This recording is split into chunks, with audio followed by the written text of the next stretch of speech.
За зарчмын хувьд бол дэмжиж байгаа маа. Одоо ерөөсө цомогдох нь, багасгах нь гэсэн бүх зүйлийг л дэмжиж байгаа.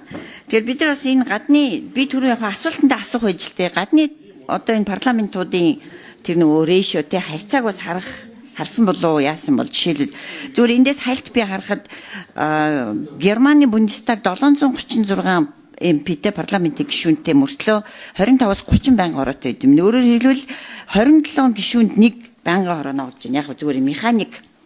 Тэнгүүд манад болохоор 126 11-ээр нь бодоход 11 хүнд гэдэг ингээд тий нэг хүнд одоо жишээлбэл тэнд их олон хүнд нэг ногдож хахад манайх цөөн хүнд нэг ногдоод нэг гэсэн үг байхгүй юу. Тэгэхээр энэ одоо харьцаануудыг харсан ч гэсэн нөгөө л нэг 100 яман 60 ухна гэдэг шиг манай бүх бүтэц дандаа бүх талдаа том байгаад байгаа маа. Тэгэхээр угаасаа энэ чинь маш тодорхой ингээд өөрснөө одоо ичиж нэрлэлгүйгээр гаргаад ирсэн биш төөрхөн хүнд зориулж хийсэн юм аа гэд. Тэр ч одоо хиннээс илүү баатарлаг үүсгэж явах уу? Тэр хэнийг нь бол одоо маш их сайшааж байна. Сайн байна. Тэгээ ингээ алдаа дутагдлаа алхам тутамдаа засаад бүгдээрээ үнтэйгээ нүүр тулаад явах юм бол маш их баяртай байна. Тэгээ яг энэ байнгын орооны бүтцийг багасгадаг шиг уг нь бол энэ яамдынхаа тоог бас уг нь багасгах хэрэгтэй байсан. Тэгээ харамсалтай нь тэрийг бол бид нар хийж чадсангүй.